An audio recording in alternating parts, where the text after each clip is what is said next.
ಸಚಿವರಾಗಿರುವಂತಹ ಪ್ರಿಯಾಂಕ್ ಖರ್ಗೆ ಅವರು ಕೇಂದ್ರ ಗೃಹ ಸಚಿವರಾಗಿರುವ ಅಮಿತ್ ಶಾ ವಿರುದ್ಧ ವಾಗ್ದಾಳಿಯನ್ನು ನಡೆಸಿದ್ದಾರೆ. ಅಮಿತ್ ಶಾ ಅವರು ಅತ್ಯಂತ ಅಸಮರ್ಥ ಗೃಹ ಸಚಿವರು ಅಂತ ಹೇಳಿ ಪ್ರಿಯಾಂಕ್ ಖರ್ಗೆ ಅವರು ವಾಗ್ದಾಳಿಯನ್ನು ನಡೆಸಿದ್ದಾರೆ.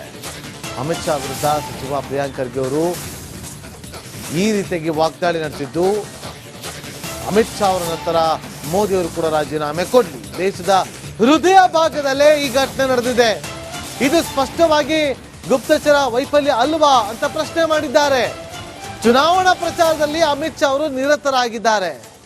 ದೇಶದ ಆಂತರಿಕ ಭದ್ರತೆ ಕಾಪಾಡಲು ಅಮಿತ್ ಶಾ ಅವರು ಇಲ್ಲಿ ಫೇಲ್ಯೂರ್ ಆಗಿದ್ದಾರೆ. ಗೃಹ ಸಚಿವ ಸ್ಥಾನದಲ್ಲಿ ಮುಂದುವರಿಯುವ ನೈತಿಕ ಹಕ್ಕಿಲ್ಲ. ಮಣಿಪುರ ಆಯ್ತು, ಪುಲ್ವಾಮಾ ಆಯ್ತು, ಈಗ ರಾಷ್ಟ್ರ ರಾಜಧಾನಿ ದೆಹಲಿ ಅಂಗಳಕ್ಕೂ ಬಂದು ತಲುಪಿದೆ. ಮೊದಲು ರಾಜೀನಾಮೆ ಕೊಡಬೇಕು, ನೈತಿಕ ಹೊಣೆಯನ್ನು ಒತ್ತಿ ಅಂತೇಳಿ ವಾಗ್ದಾಳಿ ನಡೆಸಿದ್ದಾರೆ ಪ್ರಿಯಾಂಕ್ ಖರ್ಗೆ ಅವರು. ಅತ್ಯಂತ ಸಚಿವರಾಗಿರುವಂತಹ ಪ್ರಿಯಾಂಕ್ ಖರ್ಗೆ ಅವರು ಕೇಂದ್ರ ಗೃಹ ಸಚಿವರಾಗಿರುವ ಅಮಿತ್ ಶಾ ವಿರುದ್ಧ ವಾಗ್ದಾಳಿಯನ್ನು ನಡೆಸಿದ್ದಾರೆ. ಅಮಿತ್ ಶಾ ಅವರು ಅತ್ಯಂತ ಅಸಮರ್ಥ ಗೃಹ ಸಚಿವರು ಅಂತ ಹೇಳಿ ಪ್ರಿಯಾಂಕ್ ಖರ್ಗೆ ಅವರು ವಾಗ್ದಾಳಿಯನ್ನು ನಡೆಸಿದ್ದಾರೆ. ಅಮಿತ್ ಶಾ ವಿರುದ್ಧ ಸಚಿವ ಪ್ರಿಯಾಂಕ್ ಖರ್ಗೆ ಅವರು ಈ ರೀತಿಯಾಗಿ ವಾಗ್ದಾಳಿ ನಡೆಸಿದ್ದು, ಅಮಿತ್ ಶಾ ಅವರ ನಂತರ ಮೋದಿ ಅವರು ಕೂಡ ರಾಜೀನಾಮೆ ಕೊಡಲಿ, ದೇಶದ ಹೃದಯ ಭಾಗದಲ್ಲೇ ಈ ಘಟನೆ ನಡೆದಿದೆ, ಇದು ಸ್ಪಷ್ಟವಾಗಿ ಗುಪ್ತಚರ ವೈಫಲ್ಯ ಅಲ್ವಾ ಅಂತ ಪ್ರಶ್ನೆ ಮಾಡಿದ್ದಾರೆ. ಚುನಾವಣಾ ಪ್ರಚಾರದಲ್ಲಿ ಅಮಿತ್ ಶಾ ಅವರು ನಿರತರಾಗಿದ್ದಾರೆ. ದೇಶದ ಆಂತರಿಕ ಭದ್ರತೆ ಕಾಪಾಡಲು ಅಮಿತ್ ಶಾ ಅವರು ಇಲ್ಲಿ ಫೇಲ್ಯೂರ್ ಆಗಿದ್ದಾರೆ. ಗೃಹ ಸಚಿವ ಸ್ಥಾನದಲ್ಲಿ ಮುಂದುವರಿಯುವ ನೈತಿಕ ಹಕ್ಕಿಲ್ಲ. ಮಣಿಪುರ ಆಯ್ತು, ಪುಲ್ವಾಮಾ ಆಯ್ತು, ಈಗ ರಾಷ್ಟ್ರ ರಾಜಧಾನಿ ದೆಹಲಿ ಅಂಗಳಕ್ಕೂ ಬಂದು ತಲುಪಿದೆ. ಮೊದಲು ರಾಜೀನಾಮೆ ಕೊಡಬೇಕು, ನೈತಿಕ ಹೊಣೆಯನ್ನು ಒತ್ತಿ ಅಂತೇಳಿ ವಾಗ್ದಾಳಿ ನಡೆಸಿದ್ದಾರೆ ಪ್ರಿಯಾಂಕ್ ಖರ್ಗೆ ಅವರು. ಅತ್ಯಂತ ಸಚಿವರಾಗಿರುವಂತಹ ಪ್ರಿಯಾಂಕ್ ಖರ್ಗೆ ಅವರು ಕೇಂದ್ರ ಗೃಹ ಸಚಿವರಾಗಿರುವ ಅಮಿತ್ ಶಾ ವಿರುದ್ಧ ವಾಗ್ದಾಳಿಯನ್ನು ನಡೆಸಿದ್ದಾರೆ. ಅಮಿತ್ ಶಾ ಅವರು ಅತ್ಯಂತ ಅಸಮರ್ಥ ಗೃಹ ಸಚಿವರು ಅಂತ ಹೇಳಿ ಪ್ರಿಯಾಂಕ್ ಖರ್ಗೆ ಅವರು ವಾಗ್ದಾಳಿಯನ್ನು ನಡೆಸಿದ್ದಾರೆ. ಅಮಿತ್ ಶಾ ವಿರುದ್ಧ ಸಚಿವ ಪ್ರಿಯಾಂಕ್ ಖರ್ಗೆ ಅವರು ಈ ರೀತಿಯಾಗಿ ವಾಗ್ದಾಳಿ ನಡೆಸಿದ್ದು, ಅಮಿತ್ ಶಾ ಅವರ ನಂತರ ಮೋದಿ ಅವರು ಕೂಡ ರಾಜೀನಾಮೆ ಕೊಡಲಿ, ದೇಶದ ಹೃದಯ ಭಾಗದಲ್ಲೇ ಈ ಘಟನೆ ನಡೆದಿದೆ, ಇದು ಸ್ಪಷ್ಟವಾಗಿ ಗುಪ್ತಚರ ವೈಫಲ್ಯ ಅಲ್ವಾ ಅಂತ ಪ್ರಶ್ನೆ ಮಾಡಿದ್ದಾರೆ. ಚುನಾವಣಾ ಪ್ರಚಾರದಲ್ಲಿ ಅಮಿತ್ ಶಾ ಅವರು ನಿರತರಾಗಿದ್ದಾರೆ. ದೇಶದ ಆಂತರಿಕ ಭದ್ರತೆ ಕಾಪಾಡಲು ಅಮಿತ್ ಶಾ ಅವರು ಇಲ್ಲಿ ಫೇಲ್ಯೂರ್ ಆಗಿದ್ದಾರೆ. ಗೃಹ ಸಚಿವ ಸ್ಥಾನದಲ್ಲಿ ಮುಂದುವರಿಯುವ ನೈತಿಕ ಹಕ್ಕಿಲ್ಲ. ಮಣಿಪುರ ಆಯ್ತು, ಪುಲ್ವಾಮಾ ಆಯ್ತು, ಈಗ ರಾಷ್ಟ್ರ ರಾಜಧಾನಿ ದೆಹಲಿ ಅಂಗಳಕ್ಕೂ ಬಂದು ತಲುಪಿದೆ. ಮೊದಲು ರಾಜೀನಾಮೆ ಕೊಡಬೇಕು, ನೈತಿಕ ಹೊಣೆಯನ್ನು ಒತ್ತಿ ಅಂತೇಳಿ ವಾಗ್ದಾಳಿ ನಡೆಸಿದ್ದಾರೆ ಪ್ರಿಯಾಂಕ್ ಖರ್ಗೆ ಅವರು. ಅತ್ಯಂತ ಸಚಿವರಾಗಿರುವಂತಹ ಪ್ರಿಯಾಂಕ್ ಖರ್ಗೆ ಅವರು ಕೇಂದ್ರ ಗೃಹ ಸಚಿವರಾಗಿರುವ ಅಮಿತ್ ಶಾ ವಿರುದ್ಧ ವಾಗ್ದಾಳಿಯನ್ನು ನಡೆಸಿದ್ದಾರೆ. ಅಮಿತ್ ಶಾ ಅವರು ಅತ್ಯಂತ ಅಸಮರ್ಥ ಗೃಹ ಸಚಿವರು ಅಂತ ಹೇಳಿ ಪ್ರಿಯಾಂಕ್ ಖರ್ಗೆ ಅವರು ವಾಗ್ದಾಳಿಯನ್ನು ನಡೆಸಿದ್ದಾರೆ. ಅಮಿತ್ ಶಾ ವಿರುದ್ಧ ಸಚಿವ ಪ್ರಿಯಾಂಕ್ ಖರ್ಗೆ ಅವರು ಈ ರೀತಿಯಾಗಿ ವಾಗ್ದಾಳಿ ನಡೆಸಿದ್ದು, ಅಮಿತ್ ಶಾ ಅವರ ನಂತರ ಮೋದಿ ಅವರು ಕೂಡ ರಾಜೀನಾಮೆ ಕೊಡಲಿ, ದೇಶದ ಹೃದಯ ಭಾಗದಲ್ಲೇ ಈ ಘಟನೆ ನಡೆದಿದೆ, ಇದು ಸ್ಪಷ್ಟವಾಗಿ ಗುಪ್ತಚರ ವೈಫಲ್ಯ ಅಲ್ವಾ ಅಂತ ಪ್ರಶ್ನೆ ಮಾಡಿದ್ದಾರೆ. ಚುನಾವಣಾ ಪ್ರಚಾರದಲ್ಲಿ ಅಮಿತ್ ಶಾ ಅವರು ನಿರತರಾಗಿದ್ದಾರೆ. ದೇಶದ ಆಂತರಿಕ ಭದ್ರತೆ ಕಾಪಾಡಲು ಅಮಿತ್ ಶಾ ಅವರು ಇಲ್ಲಿ ಫೇಲ್ಯೂರ್ ಆಗಿದ್ದಾರೆ. ಗೃಹ ಸಚಿವ ಸ್ಥಾನದಲ್ಲಿ ಮುಂದುವರಿಯುವ ನೈತಿಕ ಹಕ್ಕಿಲ್ಲ. ಮಣಿಪುರ ಆಯ್ತು, ಪುಲ್ವಾಮಾ ಆಯ್ತು, ಈಗ ರಾಷ್ಟ್ರ ರಾಜಧಾನಿ ದೆಹಲಿ ಅಂಗಳಕ್ಕೂ ಬಂದು ತಲುಪಿದೆ.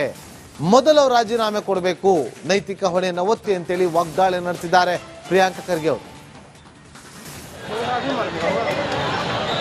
ಅತ್ಯಂತ ಸಚಿವರಾಗಿರುವಂತಹ ಪ್ರಿಯಾಂಕ್ ಖರ್ಗೆ ಅವರು ಕೇಂದ್ರ ಗೃಹ ಸಚಿವರಾಗಿರುವ ಅಮಿತ್ ಶಾ ವಿರುದ್ಧ ವಾಗ್ದಾಳಿಯನ್ನು ನಡೆಸಿದ್ದಾರೆ. ಅಮಿತ್ ಶಾ ಅವರು ಅತ್ಯಂತ ಅಸಮರ್ಥ ಗೃಹ ಸಚಿವರು ಅಂತ ಹೇಳಿ ಪ್ರಿಯಾಂಕ್ ಖರ್ಗೆ ಅವರು ವಾಗ್ದಾಳಿಯನ್ನು ನಡೆಸಿದ್ದಾರೆ. ಅಮಿತ್ ಶಾ ವಿರುದ್ಧ ಸಚಿವ ಪ್ರಿಯಾಂಕ್ ಖರ್ಗೆ ಅವರು ಈ ರೀತಿಯಾಗಿ ವಾಗ್ದಾಳಿ ನಡೆಸಿದ್ದು, ಅಮಿತ್ ಶಾ ಅವರ ನಂತರ ಮೋದಿ ಅವರು ಕೂಡ ರಾಜೀನಾಮೆ ಕೊಡಲಿ, ದೇಶದ ಹೃದಯ ಭಾಗದಲ್ಲೇ ಈ ಘಟನೆ ನಡೆದಿದೆ, ಇದು ಸ್ಪಷ್ಟವಾಗಿ ಗುಪ್ತಚರ ವೈಫಲ್ಯ ಅಲ್ವಾ ಅಂತ ಪ್ರಶ್ನೆ ಮಾಡಿದ್ದಾರೆ.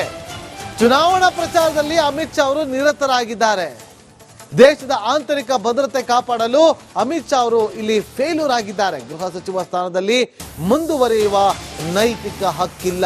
ಮಣಿಪುರ ಆಯ್ತು, ಪುಲ್ವಾಮಾ ಆಯ್ತು, ಈಗ ರಾಷ್ಟ್ರ ರಾಜಧಾನಿ ದೆಹಲಿ ಅಂಗಳಕ್ಕೂ ಬಂದು ತಲುಪಿದೆ. ಮೊದಲು ರಾಜೀನಾಮೆ ಕೊಡಬೇಕು, ನೈತಿಕ ಹೊಣೆಯನ್ನು ಒತ್ತಿ ಅಂತೇಳಿ ವಾಗ್ದಾಳಿ ನಡೆಸಿದ್ದಾರೆ ಪ್ರಿಯಾಂಕ ಖರ್ಗೆ ಅವರು.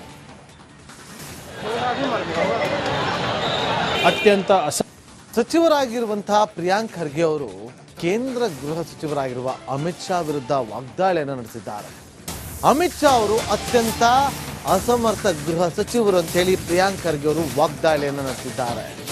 ಅಮಿತ್ ಶಾ ವಿರುದ್ಧ ಸಚಿವ ಪ್ರಿಯಾಂಕ್ ಖರ್ಗೆ ಅವರು ಈ ರೀತಿಯಾಗಿ ವಾಗ್ದಾಳಿ ನಡೆಸಿದ್ದು, ಅಮಿತ್ ಶಾ ಅವರ ನಂತರ ಮೋದಿ ಅವರು ಕೂಡ ರಾಜೀನಾಮೆ ಕೊಡಲಿ, ದೇಶದ ಹೃದಯ ಭಾಗದಲ್ಲೇ ಈ ಘಟನೆ ನಡೆದಿದೆ, ಇದು ಸ್ಪಷ್ಟವಾಗಿ ಗುಪ್ತಚರ ವೈಫಲ್ಯ ಅಲ್ವಾ ಅಂತ ಪ್ರಶ್ನೆ ಮಾಡಿದ್ದಾರೆ. ಚುನಾವಣಾ ಪ್ರಚಾರದಲ್ಲಿ ಅಮಿತ್ ಶಾ ಅವರು ನಿರತರಾಗಿದ್ದಾರೆ. ದೇಶದ ಆಂತರಿಕ ಭದ್ರತೆ ಕಾಪಾಡಲು ಅಮಿತ್ ಶಾ ಅವರು ಇಲ್ಲಿ ಫೇಲ್ಯೂರ್ ಆಗಿದ್ದಾರೆ. ಗೃಹ ಸಚಿವ ಸ್ಥಾನದಲ್ಲಿ ಮುಂದುವರಿಯುವ ನೈತಿಕ ಹಕ್ಕಿಲ್ಲ. ಮಣಿಪುರ ಆಯ್ತು, ಪುಲ್ವಾಮಾ ಆಯ್ತು, ಈಗ ರಾಷ್ಟ್ರ ರಾಜಧಾನಿ ದೆಹಲಿ ಅಂಗಳಕ್ಕೂ ಬಂದು ತಲುಪಿದೆ. ಮೊದಲು ರಾಜೀನಾಮೆ ಕೊಡಬೇಕು, ನೈತಿಕ ಹೊಣೆಯನ್ನು ಒತ್ತಿ ಅಂತೇಳಿ ವಾಗ್ದಾಳಿ ನಡೆಸಿದ್ದಾರೆ ಪ್ರಿಯಾಂಕ ಖರ್ಗೆ ಅವರು. ಅತ್ಯಂತ ಸಚಿವರಾಗಿರುವಂತಹ ಪ್ರಿಯಾಂಕ್ ಖರ್ಗೆ ಅವರು ಕೇಂದ್ರ ಗೃಹ ಸಚಿವರಾಗಿರುವ ಅಮಿತ್ ಶಾ ವಿರುದ್ಧ ವಾಗ್ದಾಳಿಯನ್ನು ನಡೆಸಿದ್ದಾರೆ. ಅಮಿತ್ ಶಾ ಅವರು ಅತ್ಯಂತ ಅಸಮರ್ಥ ಗೃಹ ಸಚಿವರು ಅಂತ ಹೇಳಿ ಪ್ರಿಯಾಂಕ್ ಖರ್ಗೆ ಅವರು ವಾಗ್ದಾಳಿಯನ್ನು ನಡೆಸಿದ್ದಾರೆ. ಅಮಿತ್ ಶಾ ವಿರುದ್ಧ ಸಚಿವ ಪ್ರಿಯಾಂಕ್ ಖರ್ಗೆ ಅವರು ಈ ರೀತಿಯಾಗಿ ವಾಗ್ದಾಳಿ ನಡೆಸಿದ್ದು, ಅಮಿತ್ ಶಾ ಅವರ ನಂತರ ಮೋದಿ ಅವರು ಕೂಡ ರಾಜೀನಾಮೆ ಕೊಡಲಿ, ದೇಶದ ಹೃದಯ ಭಾಗದಲ್ಲೇ ಈ ಘಟನೆ ನಡೆದಿದೆ, ಇದು ಸ್ಪಷ್ಟವಾಗಿ ಗುಪ್ತಚರ ವೈಫಲ್ಯ ಅಲ್ವಾ ಅಂತ ಪ್ರಶ್ನೆ ಮಾಡಿದ್ದಾರೆ. ಚುನಾವಣಾ ಪ್ರಚಾರದಲ್ಲಿ ಅಮಿತ್ ಶಾ ಅವರು ನಿರತರಾಗಿದ್ದಾರೆ.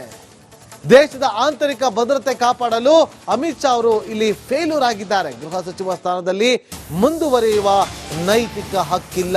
ಮಣಿಪುರ ಆಯ್ತು, ಪುಲ್ವಾಮಾ ಆಯ್ತು, ಈಗ ರಾಷ್ಟ್ರ ರಾಜಧಾನಿ ದೆಹಲಿ ಅಂಗಳಕ್ಕೂ ಬಂದು ತಲುಪಿದೆ.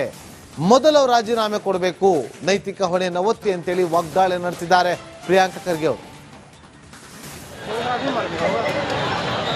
ಅತ್ಯಂತ ಸಚಿವರಾಗಿರುವಂತಹ ಪ್ರಿಯಾಂಕ್ ಖರ್ಗೆ ಅವರು ಕೇಂದ್ರ ಗೃಹ ಸಚಿವರಾಗಿರುವ ಅಮಿತ್ ಶಾ ವಿರುದ್ಧ ವಾಗ್ದಾಳಿಯನ್ನು ನಡೆಸಿದ್ದಾರೆ. ಅಮಿತ್ ಶಾ ಅವರು ಅತ್ಯಂತ ಅಸಮರ್ಥ ಗೃಹ ಸಚಿವರು ಅಂತ ಹೇಳಿ ಪ್ರಿಯಾಂಕ್ ಖರ್ಗೆ ಅವರು ವಾಗ್ದಾಳಿಯನ್ನು ನಡೆಸಿದ್ದಾರೆ. ಅಮಿತ್ ಶಾ ವಿರುದ್ಧ ಸಚಿವ ಪ್ರಿಯಾಂಕ್ ಖರ್ಗೆ ಅವರು ಈ ರೀತಿಯಾಗಿ ವಾಗ್ದಾಳಿ ನಡೆಸಿದ್ದು, ಅಮಿತ್ ಶಾ ಅವರ ನಂತರ ಮೋದಿ ಅವರು ಕೂಡ ರಾಜೀನಾಮೆ ಕೊಡಲಿ, ದೇಶದ ಹೃದಯ ಭಾಗದಲ್ಲೇ ಈ ಘಟನೆ ನಡೆದಿದೆ, ಇದು ಸ್ಪಷ್ಟವಾಗಿ ಗುಪ್ತಚರ ವೈಫಲ್ಯ ಅಲ್ವಾ ಅಂತ ಪ್ರಶ್ನೆ ಮಾಡಿದ್ದಾರೆ. ಚುನಾವಣಾ ಪ್ರಚಾರದಲ್ಲಿ ಅಮಿತ್ ಶಾ ಅವರು ನಿರತರಾಗಿದ್ದಾರೆ.